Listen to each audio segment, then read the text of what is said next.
hello à tous. Ravi de vous retrouver aujourd'hui pour cette semaine de la sensibilité qui se déroule du 11 au 19 janvier.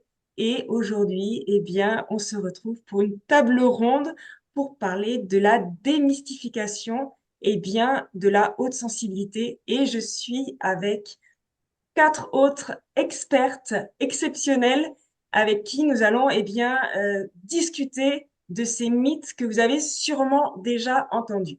Alors, avant de faire les présentations, je vais quand même vous parler de ce terme de haute sensibilité parce que peut-être que vous ne l'avez pas encore déjà entendu et vous vous dites, mais qu'est-ce que c'est encore cette haute sensibilité? Vous avez sûrement plus entendu parler de hypersensibilité. Et là, je suis sûre que ça y est, vous dites, ah, ça y est, je comprends de quoi elles vont parler. C'est un terme qu'on essaye de plus en plus de ne plus employer parce que c'est un terme qui est péjoratif déjà pour nous, hautement sensibles, et qui renvoie plus à une notion de médicale déjà, de l'hypersensibilité. Alors, je ne vais pas faire tout un speech parce que je suis accompagnée de quatre autres intervenantes. Donc, voilà, c'est vraiment pour vous dire que la haute sensibilité, c'est cet ancien terme que vous entendez peut-être encore de hypersensibilité. Donc, avant d'entamer toute cette discussion autour des mythes, j'aimerais que mes quatre intervenantes se présentent parce que déjà, je leur ai même pas dit bonjour. Alors, je vous dis bonjour Bonjour à toutes, bonjour à tous, derrière l'écran aussi. et je laisse Anne-Catherine se présenter. Bonjour Christine, merci. Anne-Catherine, j'habite en Belgique, je fais partie de l'Observatoire de la sensibilité, comme vous quatre aussi. Je suis à la base assistante sociale de formation de base, puis je fais plein de formations et je crois que je m'arrêterai jamais. Et puis je me suis spécialisée vraiment, je suis devenue indépendante et je me suis spécialisée dans les émotions et dans la haute sensibilité. Donc maintenant, j'accompagne les enfants, les adultes et les parents euh, vers une acceptation, un accueil de ses émotions et de sa belle sensibilité. Voilà. Merci Anne-Catherine. Allez, Adeline. Alors, bonjour à toutes et à tous. Donc, je suis Adeline Rambaud de Sophro Eco. Je suis sophrologue à Annecy et en visio également, spécialisée aussi pour accompagner les personnes hautement sensibles, aussi pour mieux vivre avec ses émotions au quotidien à travers la sophrologie, et également les troubles du sommeil qui accompagnent aussi souvent la gestion des émotions, le stress, etc. Donc voilà, je suis ravie d'être parmi vous aujourd'hui et de participer à cette table ronde. Merci Adeline, ravie aussi que tu sois parmi nous. Sophie. Oui, alors moi je m'appelle Sophie Perrard. J'ai fondé ma petite boîte il y a quelques années de cela. Ça s'appelle Citizen Coach. Et j'accompagne les personnes qui se vivent en décalage, on va dire. Je les accompagne à déployer la puissance de leur sensibilité. Et l'objectif, c'est de prendre sa juste place. Donc ça passe parfois par des bilans de compétences, mais ça passe aussi par des accompagnements sur mesure sur les thématiques de la régulation émotionnelle et l'estime de soi. Voilà. Merci Sophie pour ta présentation. Comme ça, c'est bien de se présenter comme ça. Vous savez qui nous sommes et pourquoi nous sommes là. Et je vais laisser Emeline aussi se présenter. Bonjour à toutes et à tous. Donc moi c'est Emmeline Aubert-Dosville. Alors je suis sophrologue, donc spécialisée dans la haute sensibilité. En fait j'ai plusieurs étiquettes. Alors déjà je suis sur Caen dans le Calvados et j'ai plusieurs étiquettes. Je travaille aussi beaucoup dans les collèges et dans les écoles primaires, enfants et adolescents, animatrice philo-méditation. Où là j'associe donc du coup la philosophie et aussi avec l'écologie qui est mon métier de base, puisqu'à la base, je suis ingénieure dans le domaine du développement durable. Donc, j'allie en fait écologie de soi et écologie voilà, environnementale, de manière à faire le lien entre les deux domaines. Et aussi, je pratique de la harpe pour moi-même et depuis quelques années, je me forme à la musique thérapeutique.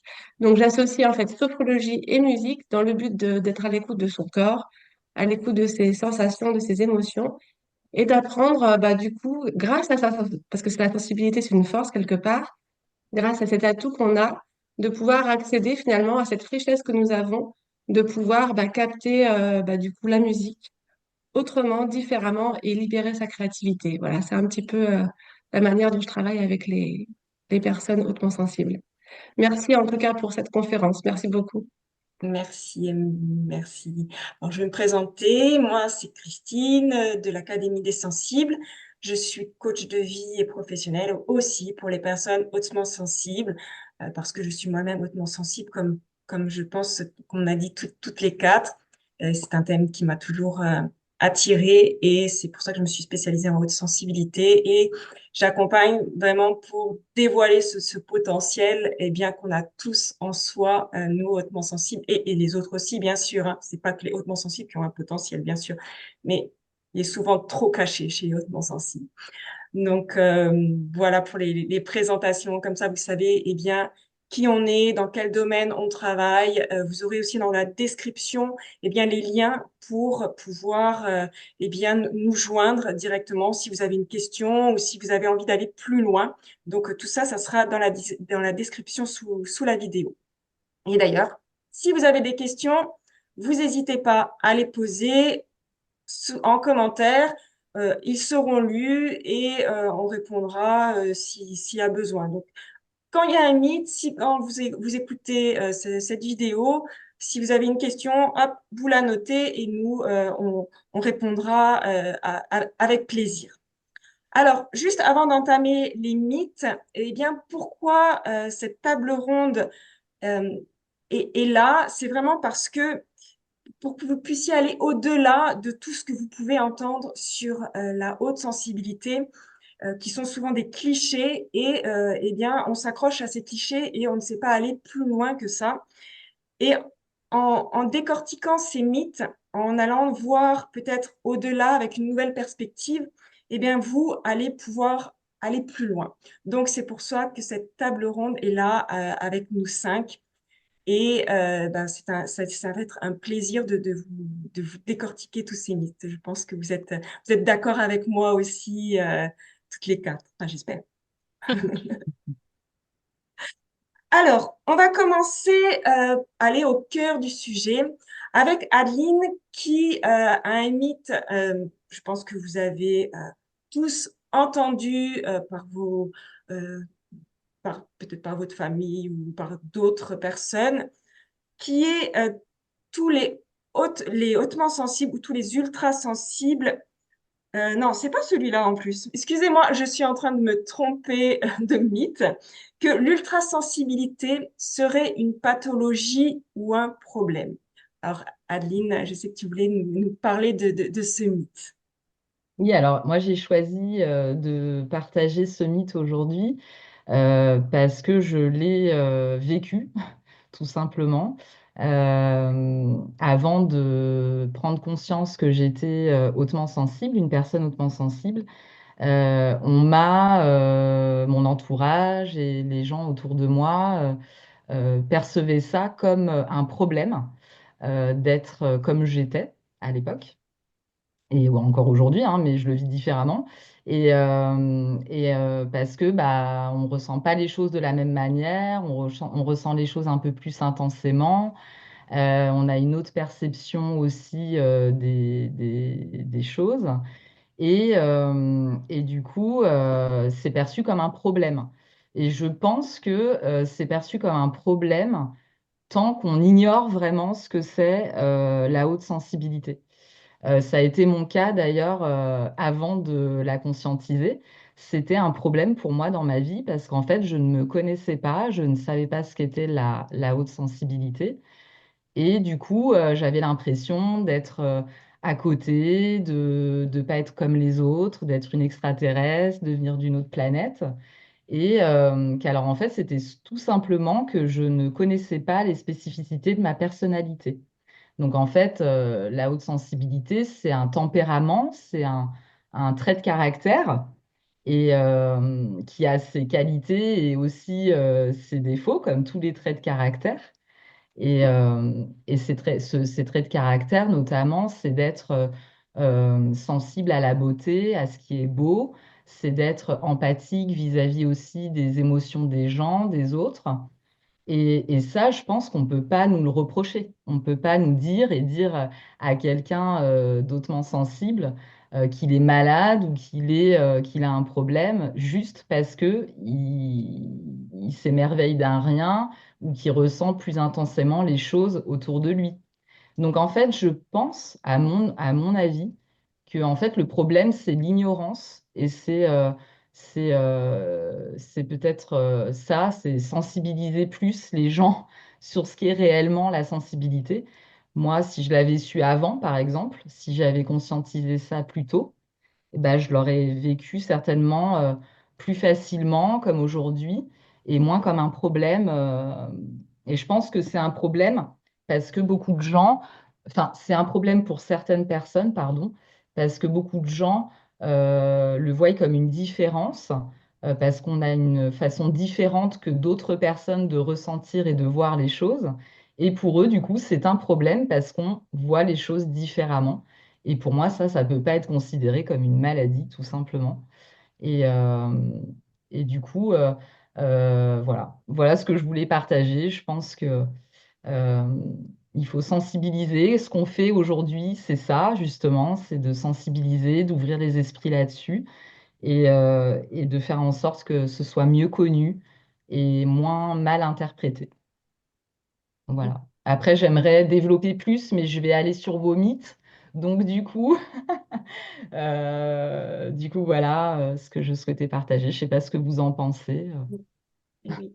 Souvent, quand on sort un peu de la norme, on commence à pointer un petit peu du doigt et on dit, tu as un problème parce que, comme tu as dit, il y a cette méconnaissance.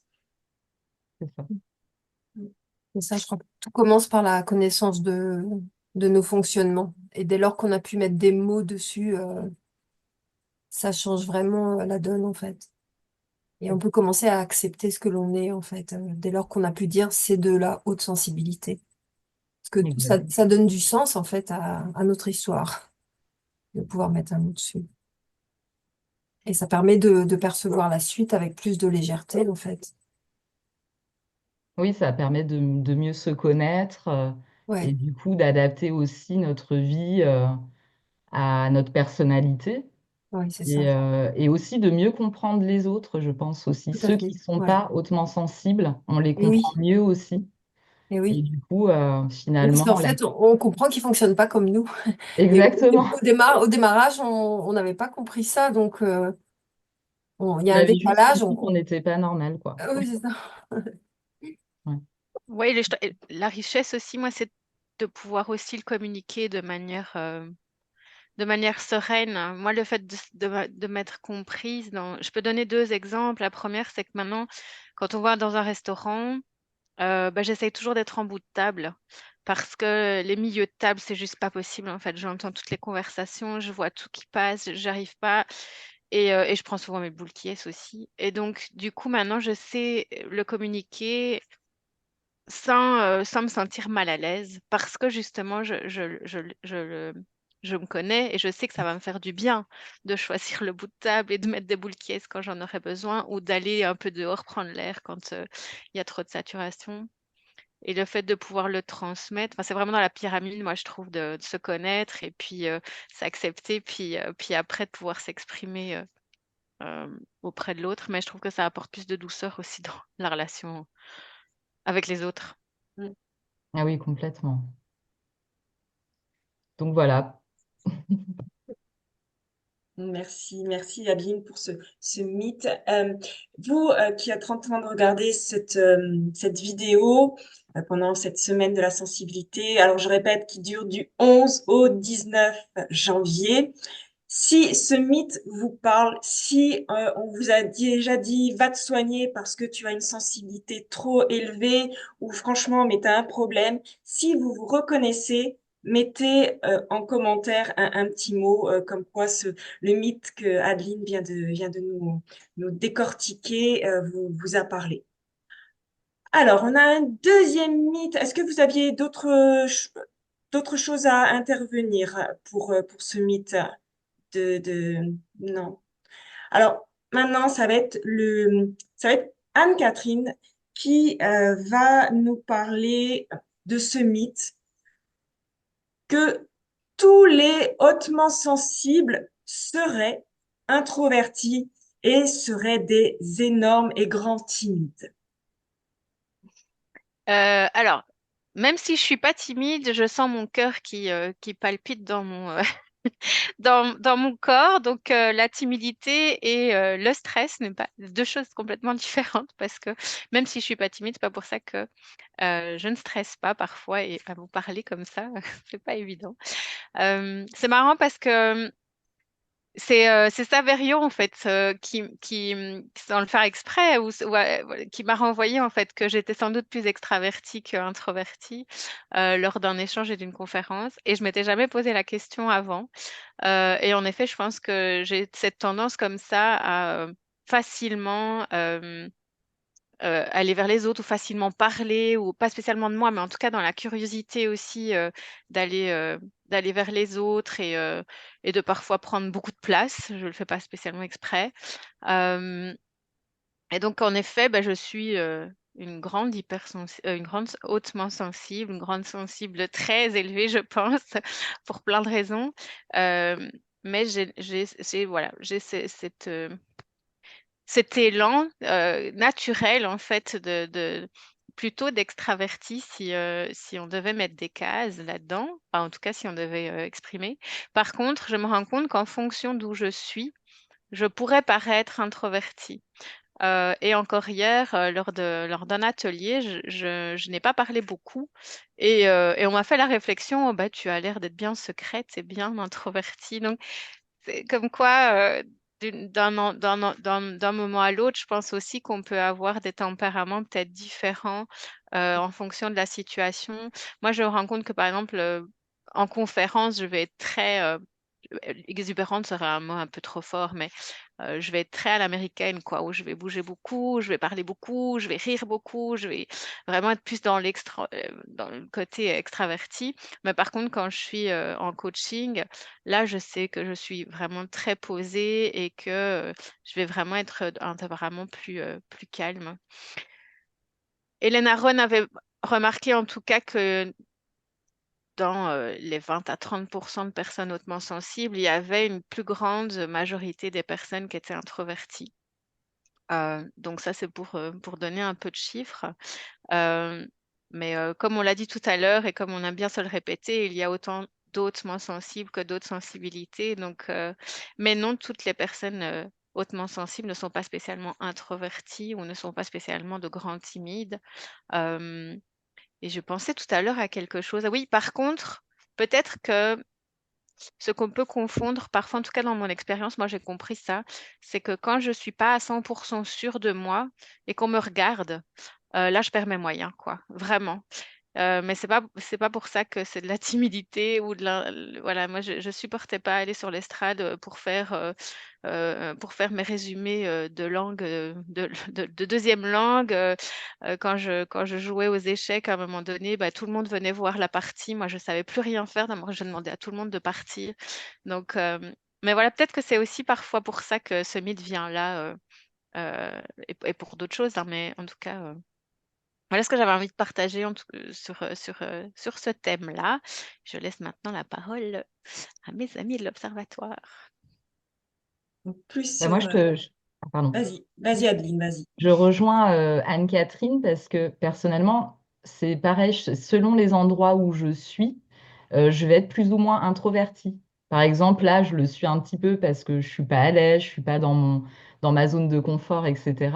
Mais par contre, avec d'autres personnes que je connais ou d'autres endroits, bah, je peux être beaucoup plus extravertie. Donc, en fait, je sais pas si on peut mettre les gens dans des cases vraiment. Là-dessus, je sais pas. des fois aussi, l'introversion, elle peut venir. Enfin, moi, je sais que j'étais une énorme introvertie, mais je vais pas dire à 100% parce que je l'étais pas, mais je me connaissais pas, je me comprenais pas, je savais pas ce qui se passait. Donc, j'étais introvertie parce que j'avais peur, en fait, de tout ce que je ressentais, que je ne comprenais pas. Et c'était vraiment ça qui me créait cette grosse introversion que Mm. j'avais. Et petit à petit, en me découvrant, j'ai laissé sortir ce côté d'extraversion en moi, mais je reviens comme vous, Anne-Catherine et Adeline, je vais avoir des moments où je serai plus une introvertie et il y aura des moments où je suis à 100% ou à 99% confiance dans l'environnement, où l'environnement est parfait pour moi et avec les gens, j'ai une confiance absolue, ben, je vais être une extravertie. Donc, Mm. ouais, je pense comme vous, Anne-Catherine et Adeline. Moi, Anne-Catherine, je voulais aussi rajouter par rapport à mon expérience avec la musique, parce que je trouve que la musique, elle donne beaucoup d'informations sur soi, sur ce qu'on écoute. Donc pareil, en fonction de mon humeur, en fonction de comment je suis, eh ben, je vais avoir envie d'écouter plutôt de musique triste, ou des fois plutôt une musique entraînante, parce que ça va me rebooster.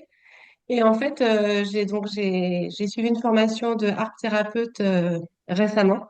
Et en fait, il y avait donc des études qui ont été faites qui ont montré que certaines musiques apportaient des informations sur justement l'introversion ou sur l'extraversion.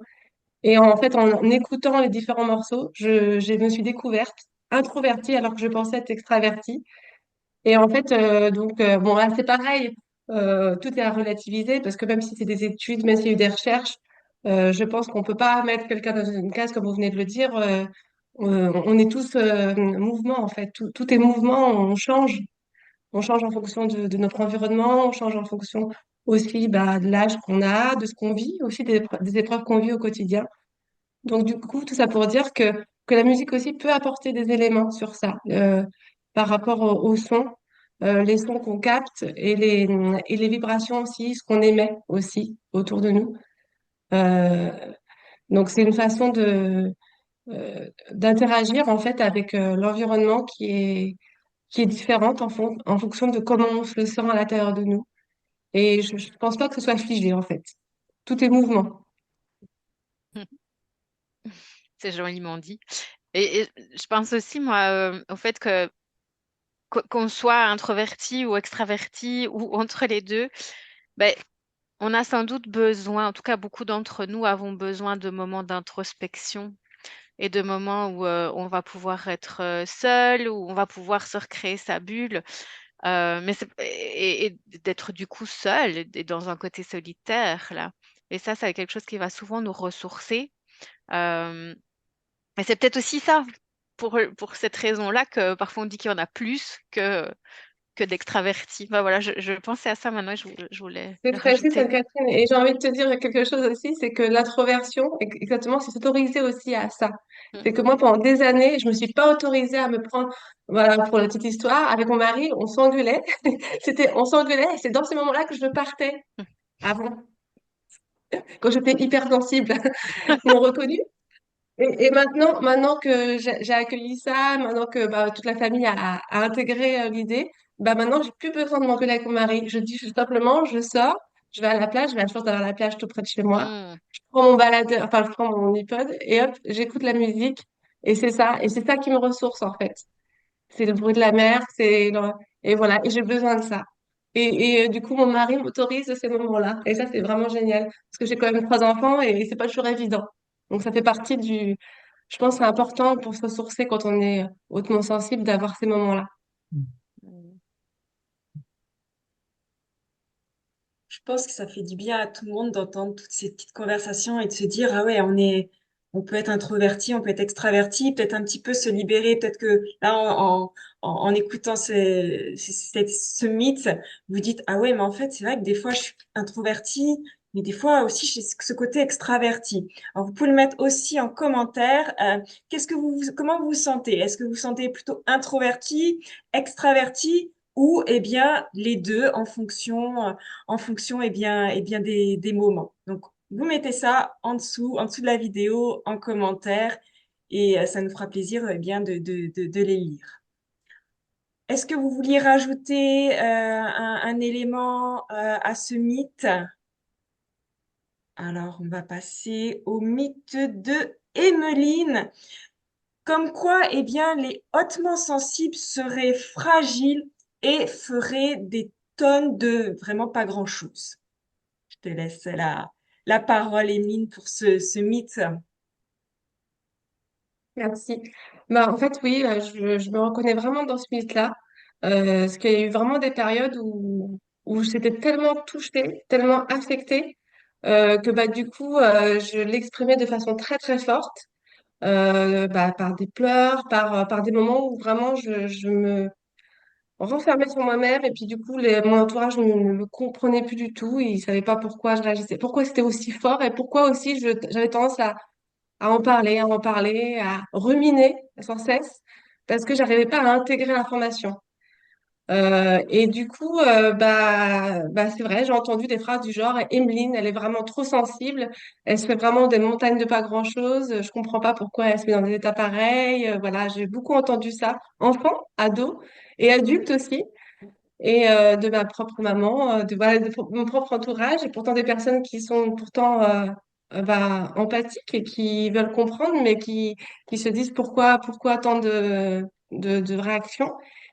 Et en fait, depuis que je connais mieux maintenant le processus, j'ai compris que nos sens, en fait, ils étaient hyper développés, donc hautement développés, on va dire, et qu'on a des réactions émotionnelles très, du coup, qui sont, comment dire, en lien, qui sont du coup surdéveloppées également, enfin, c'est proportionnel. Et ça, ça fait que du coup, par exemple, si on entend un bruit, un son très fort, et ça va retentir en nous, ça va faire un effet vraiment puissant. Et du coup, ça va avoir des répercussions dans notre corps qui seront intenses, des réactions émotionnelles qui peuvent être fortes. Et c'est ça qui fait que du coup, c'est ça que des fois, ce qui n'est pas compris, c'est que comment ça se fait pour cette personne-là, pourquoi elle, elle réagit aussi fort sur le moment, pourquoi elle en fait des tonnes, qu'est-ce qu'elle a. Et en fait, c'est tout simplement physiologique. En fait, c'est une réaction émotionnelle. C'est comme ça, on a des sens hyper développés et du coup, ça suscite en nous des réactions très fortes. Et on peut être donc du coup très en colère, comme on peut être très triste et pleurer. Et en fait, ce que j'ai envie de dire, c'est qu'aujourd'hui, grâce au fait d'avoir accueilli cette haute sensibilité, j'ai compris que quand on accueille cela, ces émotions, et qu'on essaie de les transformer, alors ça peut prendre du temps, hein, ça peut prendre le temps d'intégrer, hein, parce que c'est très fort, ça peut être une grosse vague qu'on se prend à la tête. Donc l'idée, c'est d'essayer voilà, de prendre les informations, de prendre le temps de respirer, de prendre des moments pour soi, comme on vient de le dire, hein, d'introversion.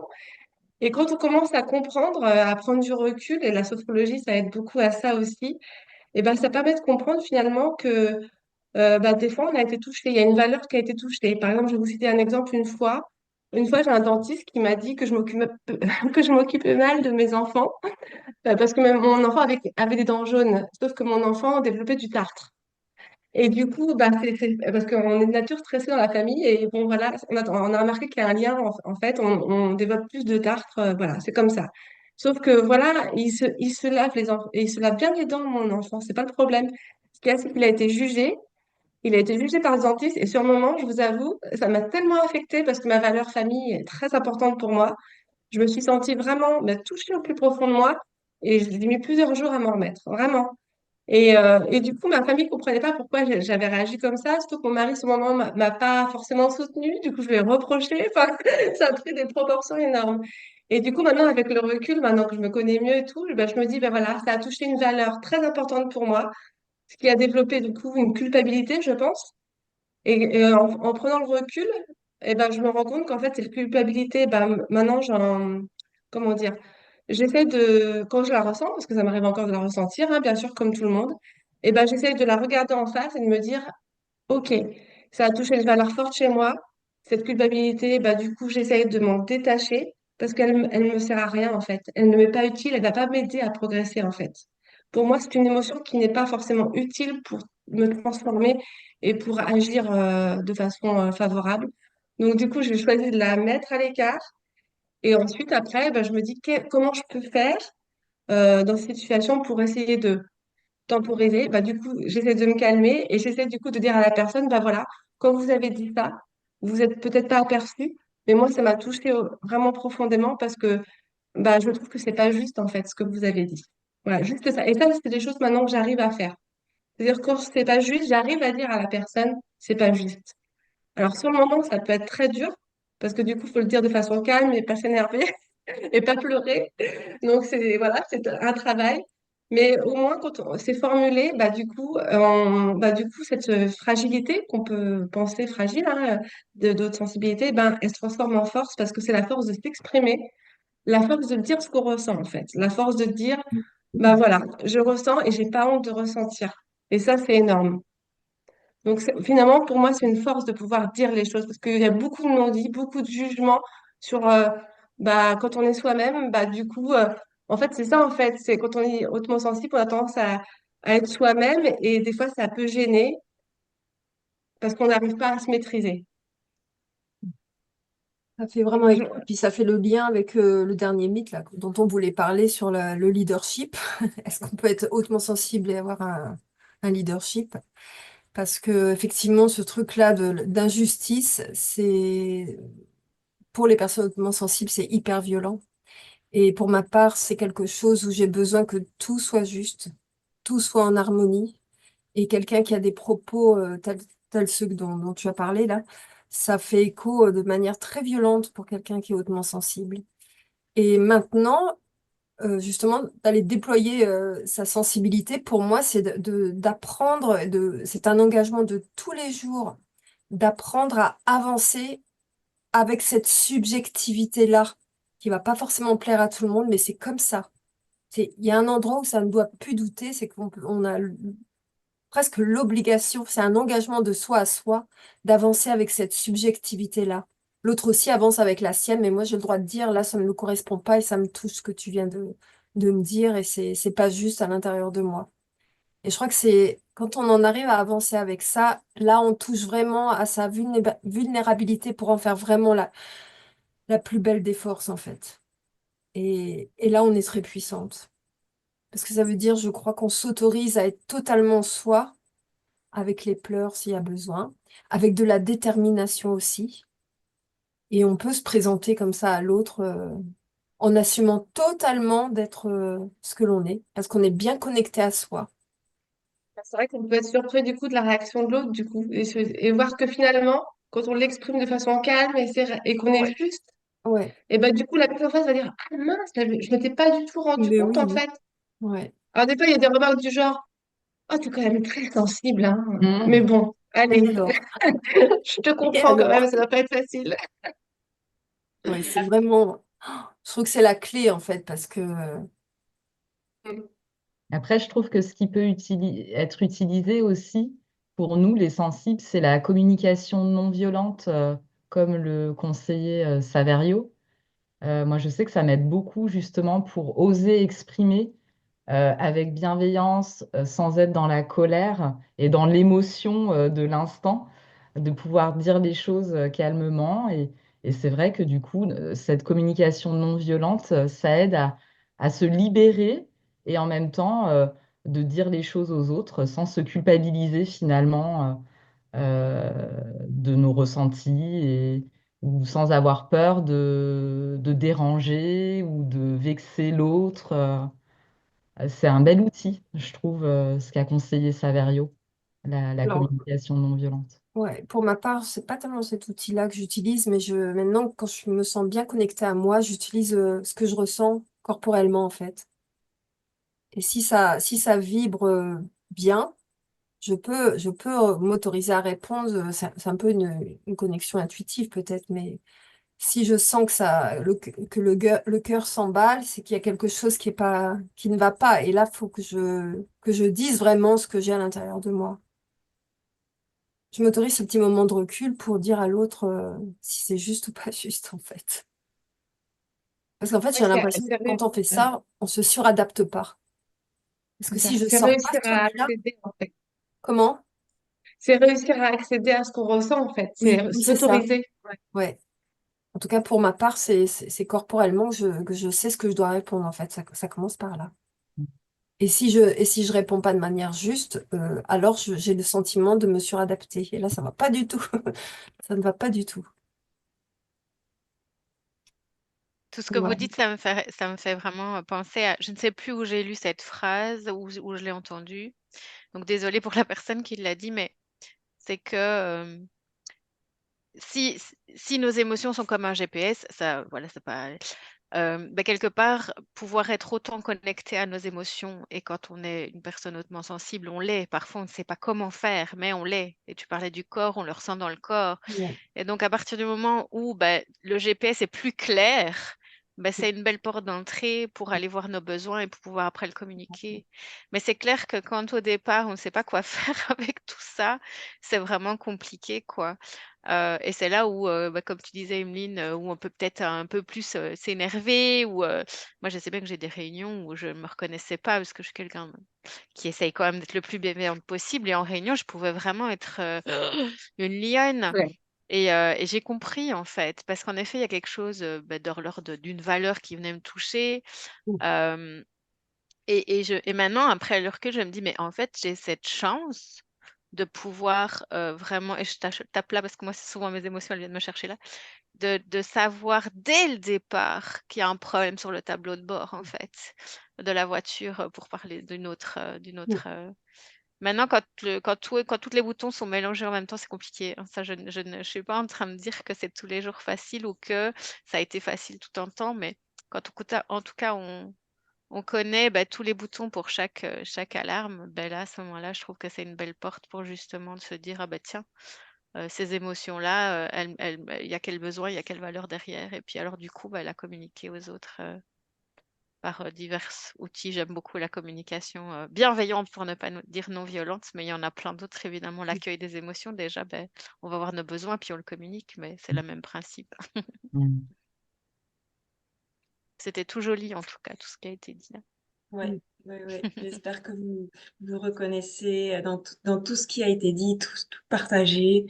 Alors, vous pouvez aussi mettre en commentaire si on vous a dit déjà que vous étiez fragile, que vous en faisiez des tonnes, mais en fait, vous n'êtes pas fragile et vous n'en faites pas des tonnes. Vous êtes juste vous.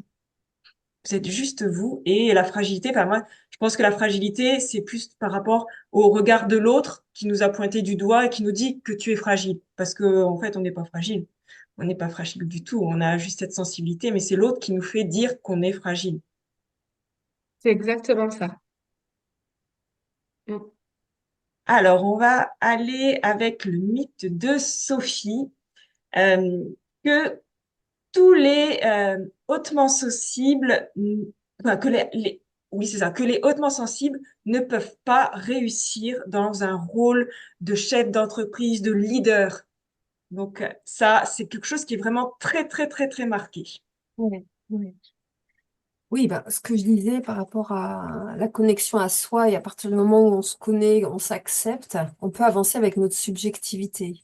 Et donc, ça veut dire qu'on assume totalement cette posture-là et on est capable de responsabiliser l'autre aussi avec cette posture-là. Et en entreprise, les managers ou les leaders qui avancent avec ça, j'ai remarqué qu'ils avaient comment dire, une vision globale de l'entreprise, puisqu'ils sont souvent dans l'introspection, et ils ont une vision globale de ce qu'il y a à faire, une connaissance intuitive du collectif aussi et des besoins du collectif. Et ils ont cette subtilité de comprendre les enjeux et de faire en sorte que une opportunité se présente et n'est pas vécue comme un obstacle, en fait. Ils ont cette facilité à voir le beau partout et à voir, euh, je pense, avoir du flair aussi sur ce qu'il y a à faire en entreprise en tant que manager. Et je pense que quand on est hautement sensible, on apporte également une grande créativité parce que on a besoin d'innover souvent, de s'améliorer, d'apporter une nouvelle façon de voir les choses. Et ils deviennent souvent des leaders très inspirants pour les équipes. Il me semble qu'il y a beaucoup de bienveillance quand ils écoutent les équipes et une envie que tout le monde participe en fait. Ils sont très présents avec leurs équipes et c'est dans la bienveillance de toute façon que les gens peuvent avancer. Et je pense qu'en plus de ça, ils apportent une très grande force de travail, une grande souplesse ou une grande, je sais pas comment on pourrait dire, une flexibilité ou une résilience. Ils peuvent écouter, beaucoup écouter, et ils peuvent douter, mais c'est le bon doute en fait. Et dès lors qu'ils avancent avec ça, ils peuvent prendre des responsabilités en mettant du sens derrière ce qu'ils font en fait. Et il devrait y en avoir plus souvent des leaders comme ça en entreprise, parce que je pense que le monde en a besoin en fait. L'entreprise en a énormément besoin aujourd'hui. Et que ce soit pas justement un leader qui parle de gestion, mais de régulation d'émotions du collectif. C'est pas un gestionnaire, ça va être vraiment un coach en fait quelque part pour manager ses équipes. Ah voilà, c'est ce qui me venait au regard de toutes les personnes que j'ai accompagnées et de voir que c'est la bienveillance qui les mène aussi et l'envie qu'il y ait une réussite commune. Et je pense qu'ils ont aussi une vision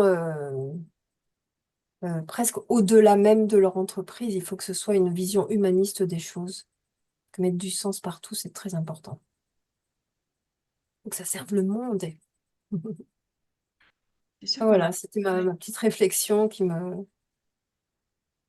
certainement caractérise beaucoup de personnes que j'ai accompagnées. Et le contrepartie, c'est que d'ailleurs, avant que ces personnes comprennent ça, elles sont passées par des moments très difficiles en entreprise, voire des burn-out, des choses comme ça. C'est la difficulté du leader humaniste, on va dire.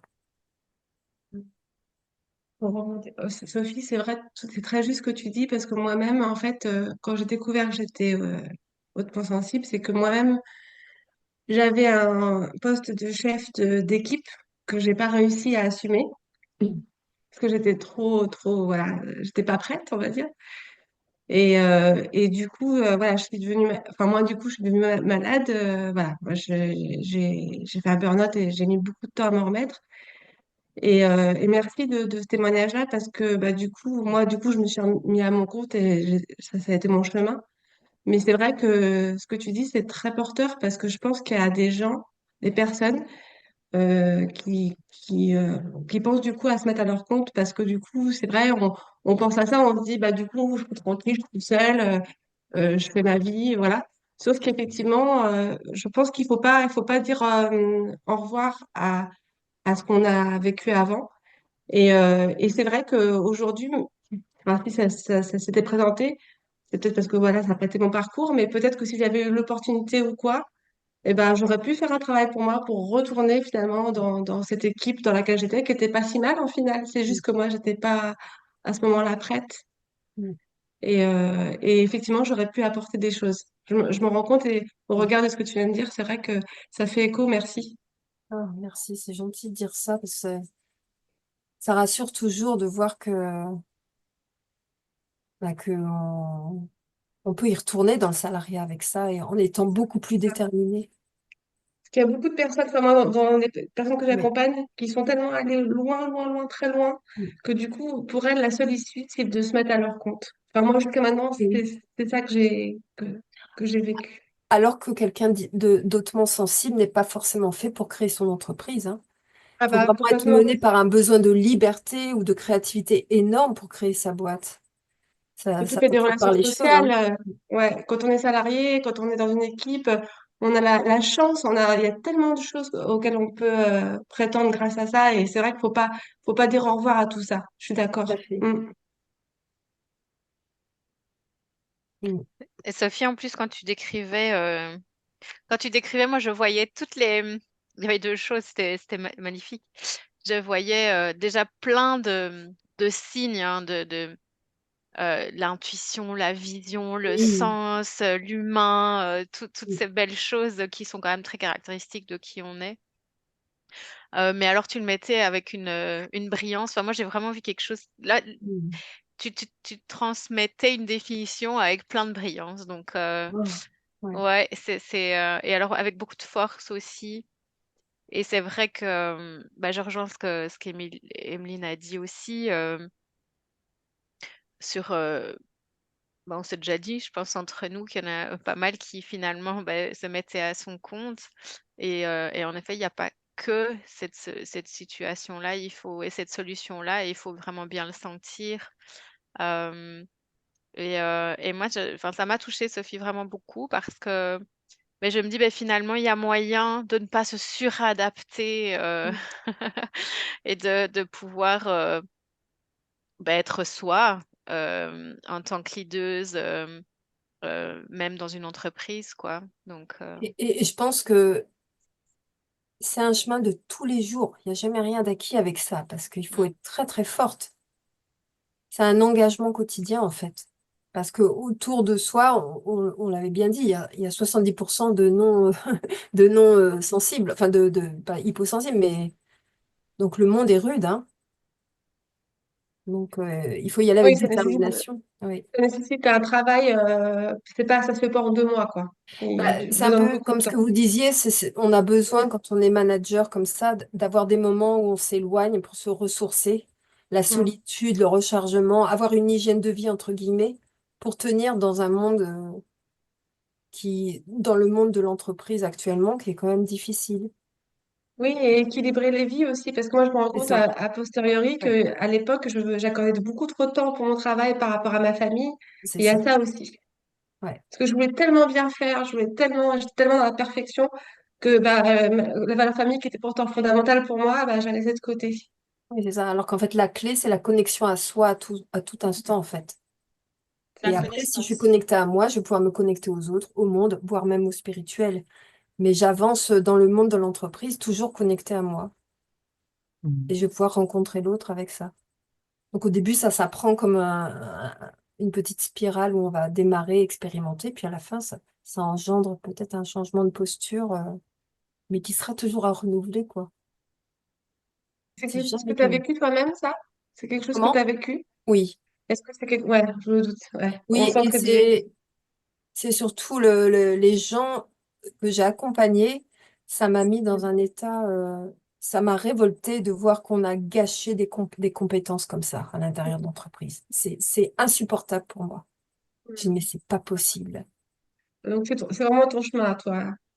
Bah, de réveiller les gens à ce qu'ils sont vraiment et qu'ils prennent leur place, c'est vraiment mon chemin, oui, c'est ça.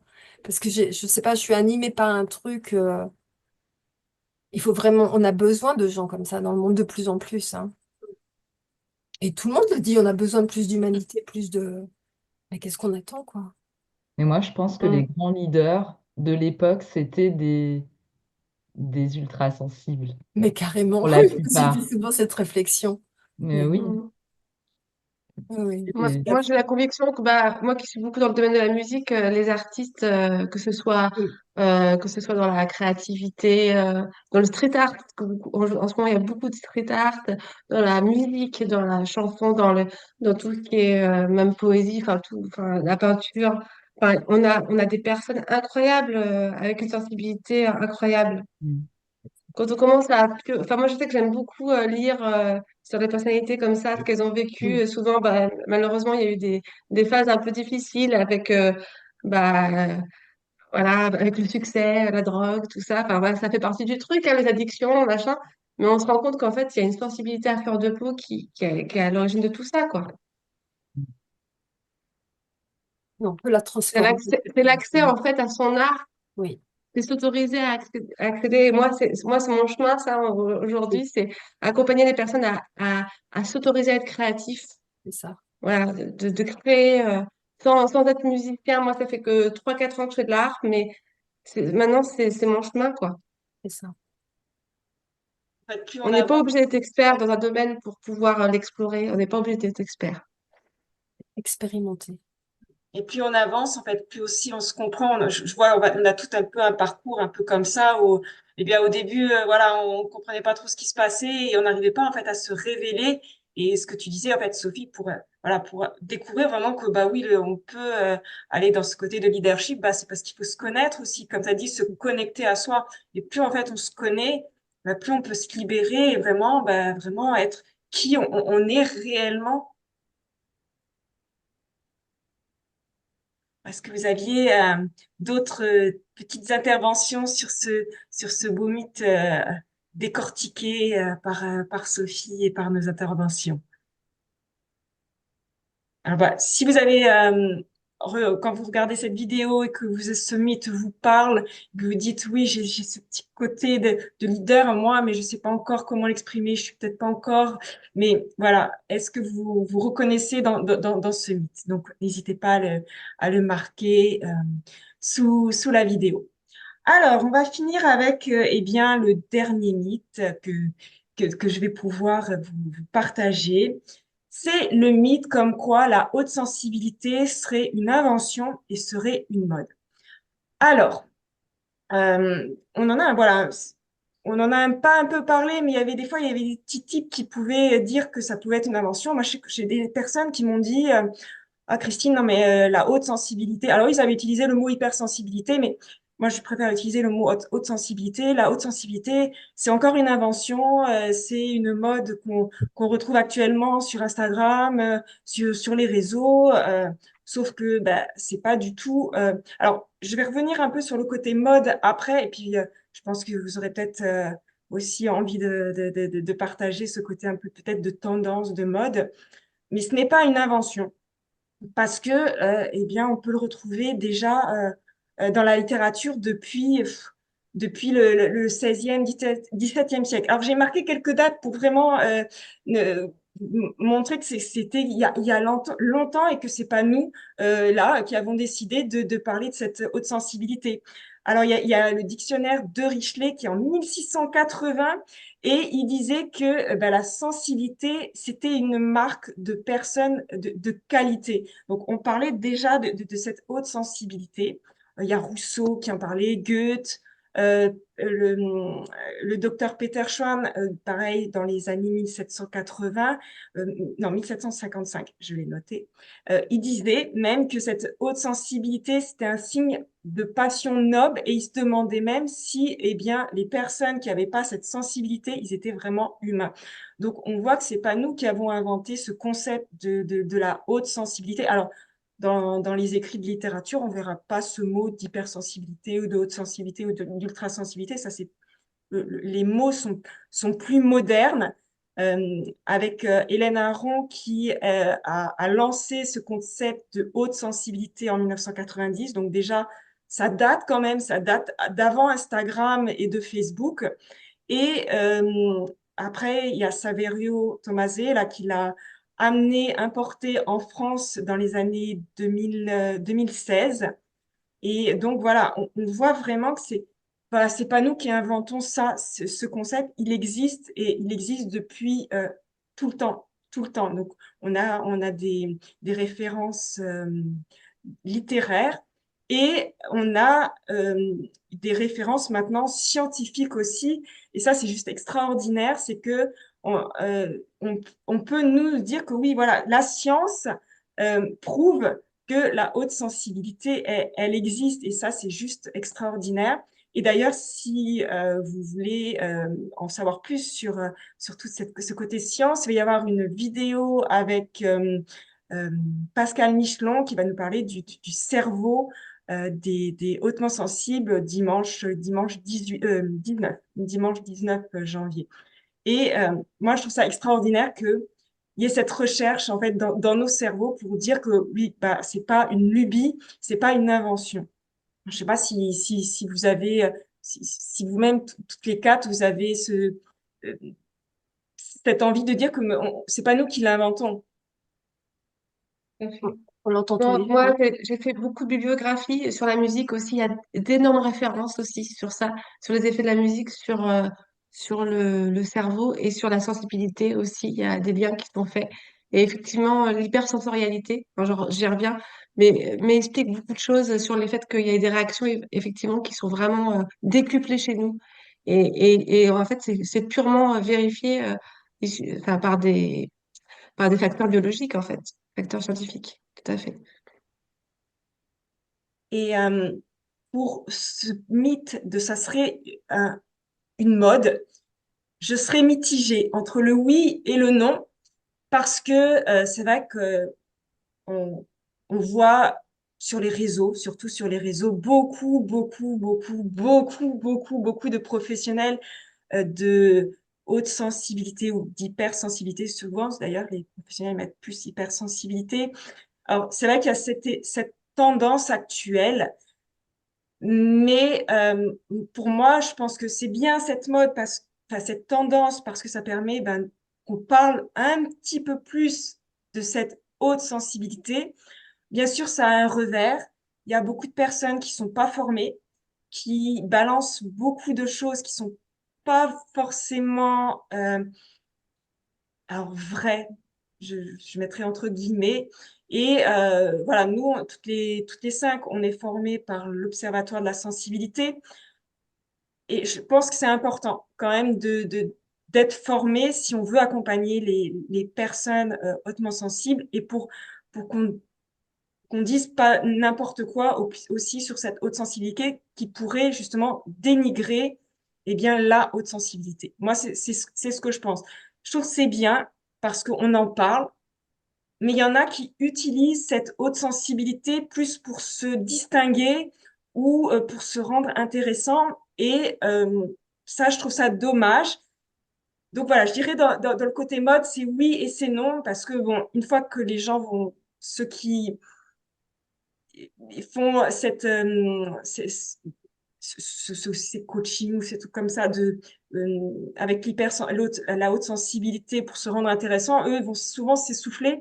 Mais la haute sensibilité, pour moi, je pense elle ne s'essoufflera jamais puisque on est hautement sensible. Donc, ça ne pourra pas s'essouffler et ça sera bien au-delà de après la mode. On sera toujours là à coacher les personnes, à coacher ou à travailler avec la musique ou à faire de la sophrologie pour les personnes hautement sensibles ou travailler sur le coaching des émotions.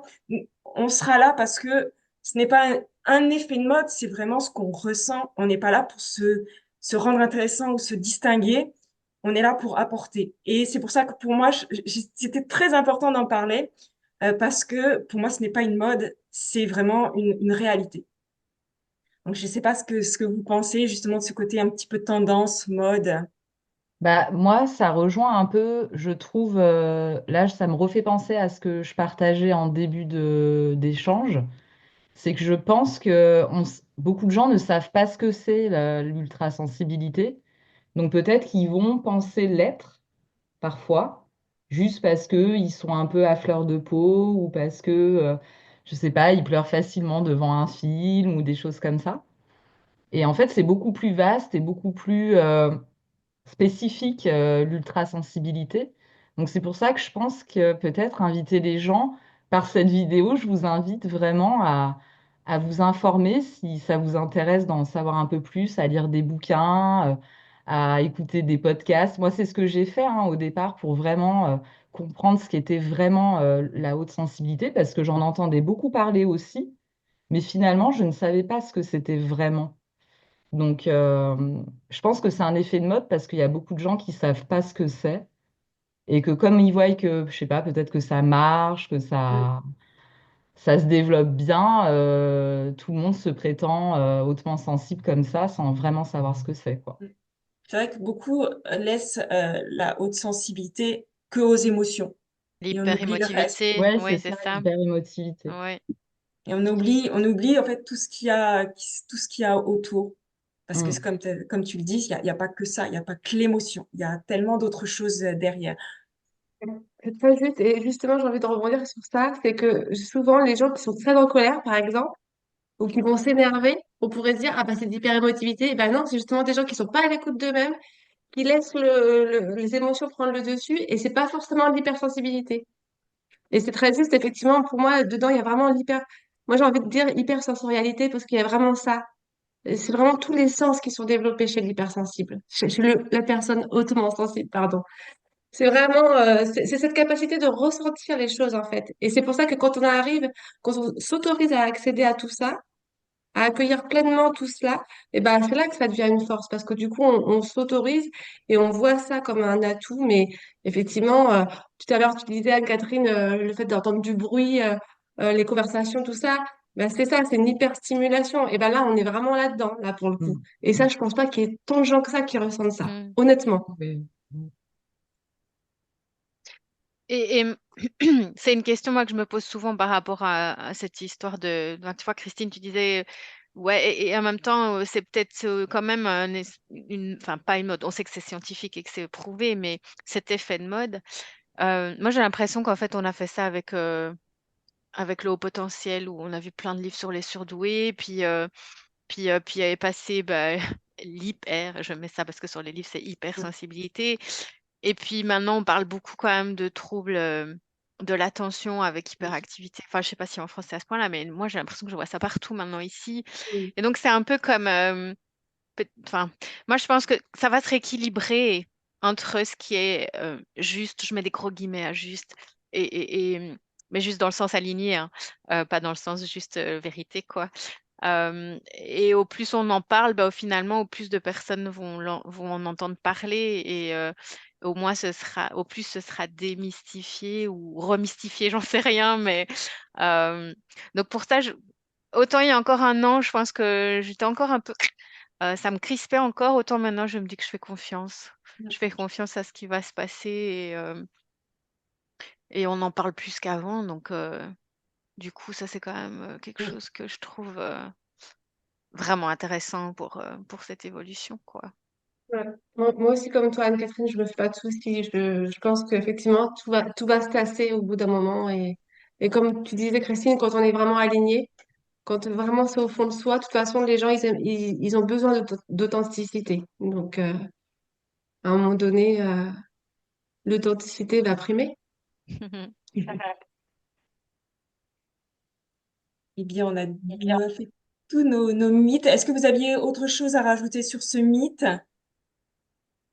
Non, impeccable. Impeccable. Donc, on a fait 5 mythes qui sont les plus courants. Il y en a d'autres, mais sinon, on aurait fait une vidéo de 4-5 heures et on vous aurait perdu peut-être au milieu de la vidéo.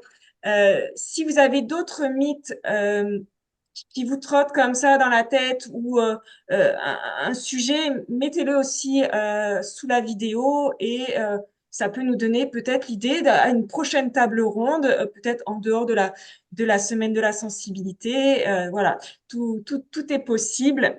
Ça, c'est une phrase que j'aime beaucoup parce que je pense que tout est possible. Donc, avant de finir, eh bien, déjà, je suis ravie d'avoir fait cette intervention, eh bien, avec vous qui nous regardez et avec les 4 intervenantes d'aujourd'hui. Et j'aimerais justement que vous me fassiez juste brièvement euh, comment vous ressentez, qu'est-ce que vous avez envie de partager aux personnes qui nous regardent ou comment vous vous sentez, qu'est-ce qui vous vient pour finir?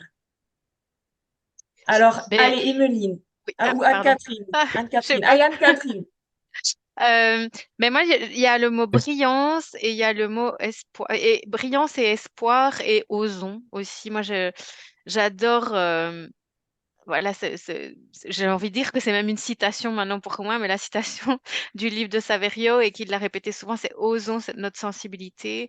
Et moi, je rajoute aussi beaucoup osons notre vulnérabilité. On en a beaucoup parlé aujourd'hui. Et osons notre authenticité. Et osons briller aussi parce que je trouve que dans tout ce qui a été dit ici, à chaque fois, il y avait ce côté-là. Ben oui, pourquoi pas? Osons briller finalement avec tout ce qu'on est. Donc, derrière la caméra, bah, pareil, quoi. Moi, je vous souhaite tout ça pour 2025 et vraiment profiter de cette belle semaine de la sensibilité. Moi, quand j'ai vu encore tout ce beau programme, j'étais waouh, c'est super, c'est vraiment, ça me donne des frissons. Donc, merci à vous quatre et merci à toutes les personnes derrière et osons être nous-mêmes. Allez, Emeline. Moi, excuse-moi, mais enfin, j'ai du mal en fait à pas. Je suis toujours un peu dans l'excès, excusez-moi, mais Il n'y a pas voilà. d'excès. D'accord, d'accord. Enfin, en fait, je suis hyper émue parce que je trouve que la qualité des échanges a été, enfin, pour moi, juste parfaite. J'ai trouvé que au niveau des professionnels présentes, il y avait vraiment une qualité des interventions, des échanges. Je tiens à le signifier parce que c'est vrai qu'on est souvent isolés dans notre travail et ça fait du bien d'être dans une communauté, parce que j'ai l'impression que c'est ça en fait, qu'on fait partie d'une communauté. Donc merci pour ça. Donc le caractère professionnel et aussi la qualité des mots. Tous les mots qui ont été dits par chacune, on sent que c'était pesé, que c'était vécu. et aussi la justesse. Plusieurs fois, Catherine, tu as redéfini, j'ai bien aimé là quand tu as parlé de juste, pas vérité, mais juste, mais c'est vraiment ça, c'est redéfinir les mots. Et moi, d'ailleurs, mon activité elle s'appelle Mots et Sens pour ça, parce qu'on a tendance à utiliser des mots pensant que tout le monde va comprendre la même chose, et en fait, on a tous une définition différente de chacun des mots. Et ça, c'est important. Si voilà, s'il y a une chose que je voulais du coup partager au public qui nous regarde, et c'est vraiment ça. C'est attention aux mots qu'on dit parce qu'ils peuvent blesser et la signification qu'il y a derrière. Toujours essayer de voir comment on peut le dire autrement, différemment, pour que ce soit bien interprété et qu'il n'y ait pas de non-dit ou de quiproquo qui s'installe. Ça, c'est vraiment important. Merci encore. Emeline. Adeline? Eh bien, moi, j'ai été ravie de partager ce moment avec vous. J'ai trouvé ça très riche et j'ai adoré, j'ai adoré. Et voilà, si j'ai un mot à dire aux personnes qui nous regardent, c'est faites-vous confiance et euh, ne laissez personne éteindre votre lumière Hmm. et informez-vous sur. J'ai l'émotion qui monte là. Hmm. Enfin, voilà. Merci. Merci Adeline. Sophie? Mm. Bah, moi, je reviens aux mêmes choses hein, que tout ce qu'on a dit, c'est d'oser, oser vraiment prendre sa place avec cette subjectivité-là. Et je dirais même, c'est urgent. C'est vraiment urgent. On en a besoin, énormément besoin dans ce monde. Mm. Merci Sophie. Mon mot, eh ben, c'est merci, gratitude et soyez-vous, soyez-vous. Voilà, soyez-vous. Ayez confiance en vous et laissez, comme Adeline a dit, je la sens super émue en plus, laissez briller votre lumière. On a tous cette lumière et soyez-vous. Voilà, moi je finirai, ouais, je dirais soyez-vous et on s'en fiche de ce que les gens pensent. On est nous et voilà, ça c'est cool. Je vous remercie beaucoup, beaucoup, beaucoup d'être venu à cette table ronde avec moi. C'était un moment vraiment d'échange extraordinaire. J'espère que vous avez aimé vous aussi cette vidéo. Vous pouvez mettre un like. Vous pouvez vous abonner aussi à la chaîne YouTube de l'Observatoire de la sensibilité. Cette semaine, elle va être riche en émotions, riche en partage et elle va être surtout riche pour vous. Et j'espère que voilà, tout ça vous aura apporté. Si vous avez des questions, vous les mettez en commentaire. Merci, merci beaucoup Sophie, Anne-Catherine, Adeline, Emeline. Et merci à vous. Et je vous dis belle semaine de la sensibilité. Merci. Bisous à Belle tous. Bisous. semaine. Merci.